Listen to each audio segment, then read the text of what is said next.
Today we are going to continue our wander with Jesus as he is travelling around encountering people. And today I'm going to give you a little bit of background. This bit's sort of in the orangey colour here. There we go. This is Jerusalem or Israel that you often hear lots about. Jesus often is in Judea, there's Jerusalem, and then there's Nazareth where he comes from, Galilee. And sometimes I crack jokes about Nazareth because that's how they saw it, that sort of backwater. And then past this, it's an area called Syrian Phoenicia or Phoenicia, two cities, Tyre and Sidon. And this is modern day Lebanon. I'm giving you some of this background because if you are someone who follows the news, you will know that the relationship between Israel and Lebanon is awful. This is a headline: Israel strikes Lebanon amid Hezbollah's retaliatory attack with rockets and drones and major escalation. This was 2 weeks ago. This is what is going on in this region, constant fighting. The reason I'm telling you what is happening now is because not much has changed. In 2,000 years, this tension has existed, and it goes back even further. There's been tension for thousands and thousands of years in this region as people fight over land, and they fight over cultural supremacy, and they fight over who's better, and they fight over who gets included and who doesn't. And so here is some of the background to today's reading, so you could easily just overlay today's tensions in that area into this. And so today, Carolyn Swift, the lovely Carolyn, who often greets you with a smile in a newsletter, she's doing the readings to save my voice. So it's kind of going to be like a conversation when there's words up there and my mouth isn't moving. It's because Carolyn is doing the reading. So she's going to read to us this passage with this background from Mark chapter 7. Then Jesus left Galilee and went north to the region of Tyre. He didn't want anyone to know which house he was staying in, but he couldn't keep it a secret. Right away, a woman who had heard about him came and fell at his feet. Her little girl was possessed by an evil spirit, and she begged him to cast out the demon from her daughter. Since she was a Gentile born in Syrian Phoenicia, Jesus told her, "First I should feed the children. It isn't right to take food from the children and throw it to the dogs." She replied, "That's true, Lord, but even the dogs under the table are allowed to eat the scraps from the children's plates." "Good answer," he said. "Now go home, for the demon has left your daughter." And when she arrived home, she found her little girl lying quietly in bed, and the demon was gone. Jesus left Tyre and went up to Sidon before going back to the Sea of Galilee and the region of the 10 towns. A deaf man with a speech impediment was brought to him, and the people begged Jesus to lay his hands on the man to heal him. Jesus led him away from the crowd so they could be alone. He put his fingers into the man's ears. Then, spitting on his own fingers, he touched the man's tongue. Looking up to heaven, he sighed and said, "Ephphatha," which means, "be opened." Instantly, the man could hear perfectly, and his tongue was freed so he could speak plainly. Jesus told the crowd not to tell anyone, but the more he told them not to, the more they spread the news. They were completely amazed and said again and again, "Everything he does is wonderful. He even makes the deaf to hear and gives speech to those who cannot speak." So here we have Jesus is outside of his area. The people that he is encountering are not ethnically the same as him. And here we encounter Jesus saying an awful thing to a woman who is ethnically different from him. And how do we make sense of this? What on earth do people say about this? What can we learn from this? Is there anything? Is this just embarrassing saying, Jesus, we need to quickly flick over? So this morning I'm going to give you 3 explanations that people give about this passage. You can choose which one you like. You'll probably figure out, because I save it till last, which ones I like. But here is the sort of thing. People say, oh, Jesus was fully human, and because he was fully human, he had just picked up the expectations and the values of the culture around him, and so he was just reflecting them. But even Jesus could learn. And so Jesus learned to be more inclusive from this woman. Now, I have a bit of a problem with this because while Jesus was fully human, he was also fully God. And I can't worship someone who's got a bit of casual racism thrown in. Not even casual, just overt, grotesque racism. So that just to me doesn't seem right. So are we supposed to be like, oh, Jesus, we can follow him sometimes, but actually we can challenge him because he's got a few things to learn from us? So this is one that I struggle with. The second explanation people give is that dogs were so loved in that culture that this wasn't even that insulting. And so here, because I've just come back from my holiday, here's my Samoa pic. It is as beautiful as this. It really is. And we stayed in what looks like a very fancy resort. It was beautiful, but it was cheaper than camping at Kaiteritiri. So cheap to stay there. So this is where you eat your food. Now in Samoa, they love animals. They love their dogs, they love their cats. And so whenever you are eating, they come and join you. And the expectation is that you will feed yourself, and at the same time, you will be feeding the cats. The dogs just lie in the sun. I don't know when they eat. They just lie. And then at night, they run down the streets. And what's interesting is because they love their animals, the animals actually sort of get a bit of a free rein. So in the car, no one goes fast in the car because there might be a dog. But every so often I'd see a dog with 3 legs, so I don't know if it always works. But how would this passage read if we said, Jesus said, it's not right to give food to the kittens before we've given it to the children? It doesn't sound quite so harsh. So perhaps this is some people's explanation. It's not actually that harsh what Jesus is saying because they loved their dogs and they loved their pets. This is just extra for experts, not really related. Also, where we ate, after breakfast, they would come and throw the leftover bread and all the tropical fish would swim up and eat the bread. And we figured in our family that tropical fish like rices. So if you got an extra bowl of rices with your breakfast, at the buffet breakfast, you could then sprinkle it into the water and they would all come in. That really isn't particularly related to the snake, it's just a cute wee story. But this is perhaps this is what Jesus is saying, animals are actually loved over there. This isn't a bad thing. But people laughed when I suggested this, so I shall move on. The third option is that Jesus is actually using this as a lesson to teach his disciples who haven't quite picked up that God's love is for everyone. Now, this isn't particularly well expressed in the Mark passage we just read, but the same story is told in Matthew. And so Carolyn is going to read that because you can kind of see it's represented slightly differently. Jesus did not answer a word. So his disciples came to him and urged him, "Send her away, for she keeps crying out after us." He answered, "I was sent only to the lost sheep of Israel." The woman came and knelt before him. "Lord, help me," she said. He replied, "It is not right to take the children's bread and toss it to the dogs."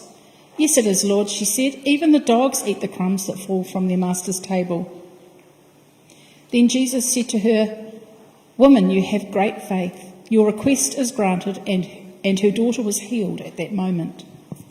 Now, Jesus very rarely commends anyone for their faith. And he certainly doesn't commend his disciples, his followers, for their faith. In fact, he often tells them that they need more faith. You're with me all the time and yet you have such bad faith. Who he does commend for their faith is this woman who is a foreigner. And there's also a Roman centurion. And Jesus often likes to make that example. You think that belief in God is something you've inherited.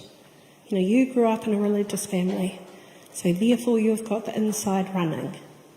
Jesus uses these stories and these examples to show something quite different.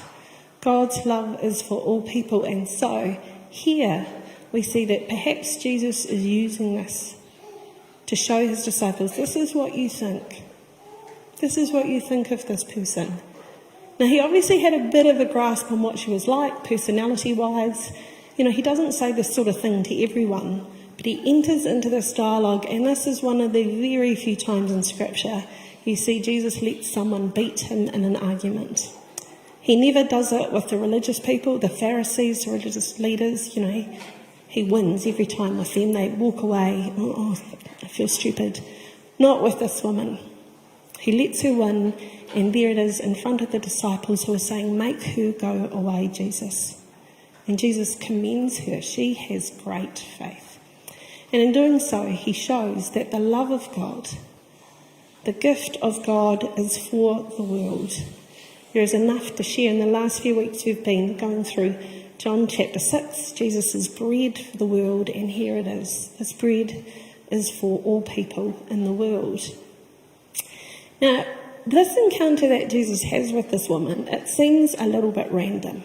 Here he is, he's out wandering, and he happens to go north. And then he happens to encounter this woman. But actually, there's a theme that runs through the Old Testament, and then Jesus talks about it in his first ever sermon, where one of the greatest prophets, Elijah, also encounters a woman in need in this area. And Jesus uses this story more than once to kind of illustrate. Well, he uses this kind of situation more than once to illustrate God's love. And so I'm going to get Carolyn to read in a second from Luke 4. This is where Jesus goes to his hometown synagogue in Nazareth. The first time he preaches the sermon, the start of his ministry, and he asks for the scroll from the prophet Isaiah to be handed to him. And it's handed, and he quotes, "The Spirit of the Lord is upon me because he's anointed me to preach good news to the poor." And it goes on. But then he brings the challenge to them. And this is from this passage. Then he said, "You will undoubtedly quote me this proverb, 'Physician, heal yourself,' meaning, do miracles here in your hometown like those you did in Capernaum. But I tell you the truth, no prophet is accepted in his own hometown. Certainly there were many needy widows in Israel in Elijah's time, when the heavens were closed for 3.5 years and a severe famine devastated the land. Yet Elijah was not sent to any of them. He was sent instead to a foreigner, a widow of Zarephath in the land of Sidon." So here's the same area. And Jesus is quoting this story. Remember, this is the story that you would have learned in the equivalent of Sunday school. There was a woman in need, and Elijah went and provided for her. Now the people, when they heard Jesus say this, were outraged to the point of wanting to kill him, because it challenges these ideas that God's love is for everyone. But here is the story, the original story from 1 Kings. But after a while the water dried up, for there was no rainfall anywhere in the land. Then the Lord said to Elijah, "Go and live in the village of Zarephath, near the city of Sidon. I have instructed a widow there to feed you." So he went to Zarephath. As he arrived at the gates of the village, he saw a widow gathering sticks and asked her, "Would you please bring me a little water in a cup?" As she was going to get it, he called to her, "Bring me a bite of bread as well." But she said, "I swear by the Lord your God that I don't have a single piece of bread in the house, and I have only a handful of flour left in the jar and a little cooking oil in the bottom of the jug. I was just gathering a few sticks to cook this last meal, and then my son and I will die." But Elijah said to her, "Don't be afraid. Go ahead and do just what you've said, but make a little bread for me first. Then use what's left to prepare a meal for yourself and your son.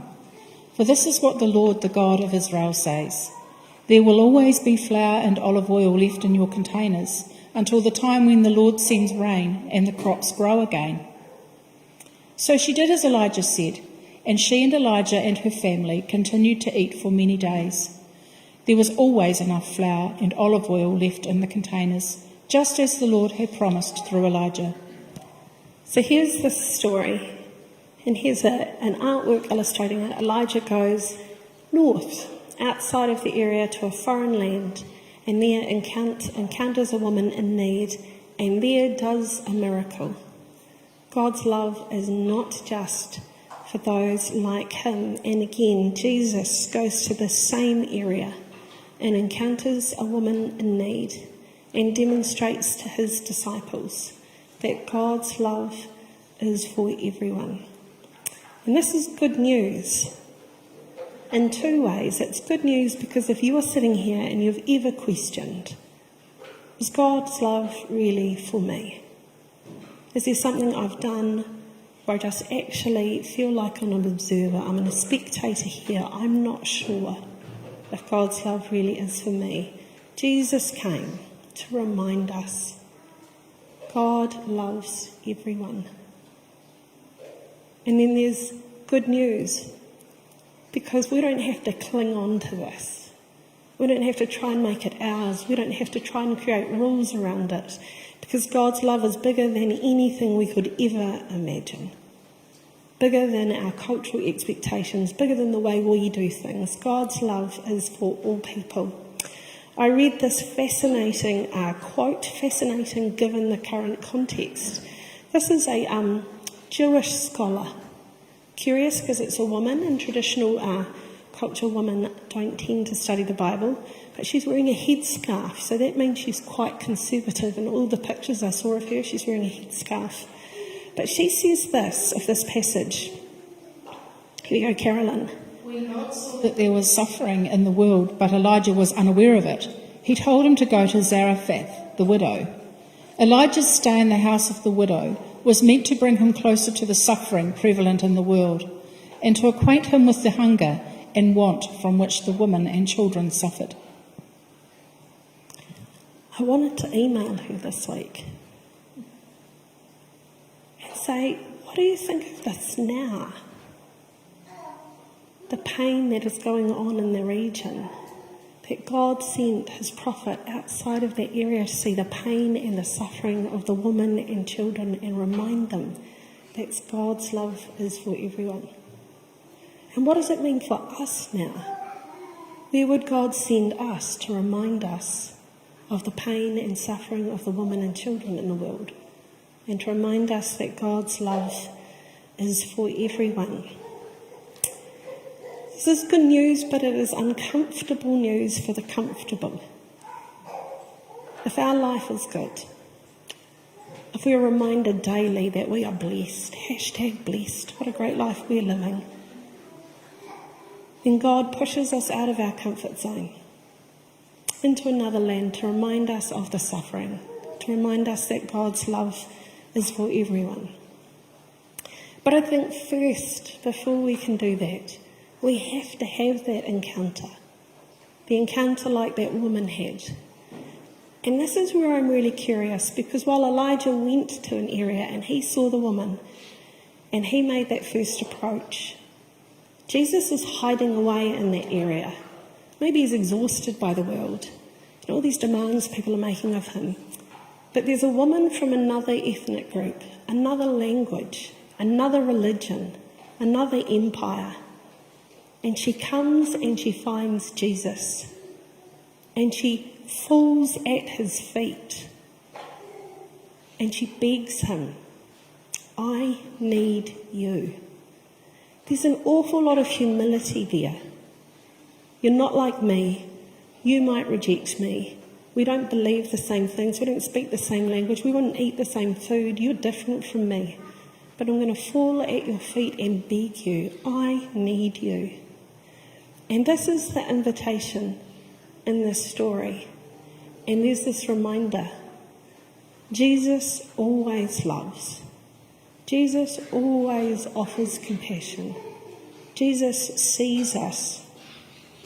In the very first prayer book written by the Anglicans, there's one of the greatest prayers in the world, and this is a modern interpretation of it. And it picks up this sentiment, and it's from this story. What I want us to do is, just for those of you who feel comfortable, just want to pray it together. Because here's this moment of admitting, I just need you, Jesus. I don't have it all together. My life's a bit of a mess. I've got questions, I've got doubts, I've got needs, but I'm actually just going to come, fall at your feet and say, I need you. So if you feel comfortable, I encourage you to pray this with me. We do not presume to come to your table, merciful Lord, trusting in our own goodness, and you all embrace love and mercy. We're not worthy to even put our crumbs under your table, but it's your nature always to have mercy. So feed us with the body and blood of Jesus Christ, your Son. That we may live in you. I think this most beautiful picture of his response to this that I've seen this week in the Paralympics. And it's been in the incredible pictures of blind sprinters and their guides. And I just think this is an amazing picture of what God does when we cry out. Here is someone who cannot see, who can't pretend. You know, there's no pretense here. I can't see and I need someone. This is a picture from a few years ago. This is Usain Bolt, the fastest man in the world, and he is coming alongside a Brazilian runner. And if you watch what they do, you know, they tell them, we're turning now. You're coming up to the finish line, you know, go, go, go. But the other thing they do is they encourage them, they guide and they encourage the whole way. You're doing it, you're doing it, you're doing it. And I just think here is this incredible picture of the love of God who empties himself and comes alongside us and runs with us and who guides us. I'm going to show you a video clip of the person who won, the man who won the sprints and the guide who's with him, and it talks to them both. And the guide in himself, he's one of the world's best runners. And here he is. His life's work for now is to run next to this blind runner. And I want you to listen out, because the blind runner says this incredible thing: I don't have to worry. All I have to do is listen to his voice. He's going to watch this video clip. David Brown, the reigning world champion, goes in lane 3 alongside Jerome Edwards, former international sprinter for the United States. I ran with him. Our first practice, Coach immediately said, "You're going to run with him after me." And, you know, the rest has been history.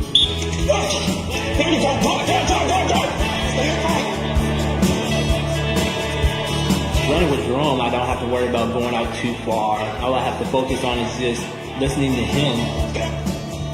Arm action should be exact. We should be hitting the ground at the same time. This top player, Ryan Brown, gets away very, very well at gate. And you see it run for like one person. It should look like one person running. That second shot on camera is magic to us, because it just shows that they're running almost like one person. Every time I see that, I almost cry. It is so beautiful. And here is the invitation. Jesus is there, and he's there for every single person. He's there for us. And there's this invitation to come and fall at his feet and not worry and just listen to him. We're going to have a moment of quiet in a minute. And I just want you to think, what is it that right now is weighing you down? Is there a difficult relationship at work? Is there some family difficulties? Are your finances troubling you? Do you have questions about your kids and what to do next? And just listen to the voice of the person running next to you. Let's pray together.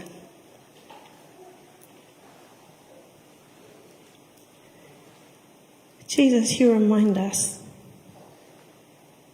when we are too stubborn to see it,